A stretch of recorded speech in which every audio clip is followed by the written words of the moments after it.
In the gloomy dawn of the 19th century, a creeping terror swept through the cities and countryside of Europe and America.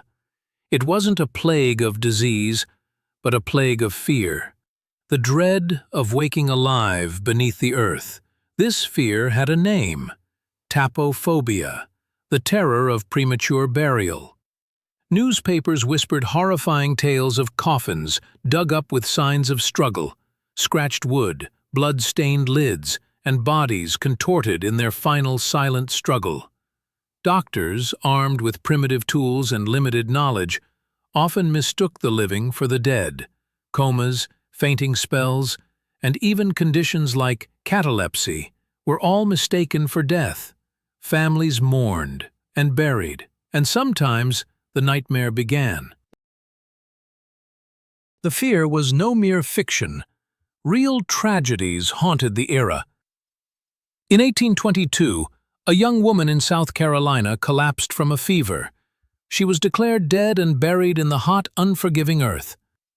But days later, when her grave was reopened, they found horrifying signs: deep scratches on the coffin's interior and bloodied fingertips pressed against the wood. She had awoken beneath the soil's crushing weight. A second death followed, silent and cold. Across the Atlantic in France, a man startled his own funeral crowd, sitting up in his coffin moments before burial. The crowd fled in panic. Such cases were not rare. They were the whispered nightmares of a generation. As fear gripped the masses, inventors and craftsmen sought to answer a chilling question. How could one be sure the dead were truly dead? The solution was the safety coffin. A grim invention rigged with bells, ropes, breathing tubes, and even food supplies. If the dead awoke, they could signal for help, a lifeline from the grave. One man, Dr. Adolf Gutsmuth, volunteered to be buried alive for 2 hours to demonstrate his invention. Underground, he rang the bell, ate soup through a feeding tube, and read a newspaper by candlelight. While his demonstration was met with skepticism, as cases of premature burial continued, safety coffins became a grim necessity. In a desperate bid for certainty, wealthy families hired grave watchers, vigilant sentinels who guarded freshly buried bodies for days. Their ears strained for the faintest bell ring, their eyes scanning the earth for any sign of movement. Some graves were fitted with periscopes and glass viewing panels. Breathing tubes snaked from underground coffins to the surface, delivering fresh air to those trapped below. In Germany, waiting mortuaries were established, rooms where corpses were observed until decay was certain. The grave watcher's vigil was one of suspense, hope, and quiet terror. Victorian medicine was still in its infancy. Doctors had few tools to confirm death beyond a faint heartbeat or shallow breath. The stethoscope was crude and unreliable. Pulse checks were often inaccurate, and conditions like catalepsy or coma could mimic death perfectly. Families entrusted doctors with finality, but the line between life and death remained dangerously blurred. This medical uncertainty fueled a growing public panic.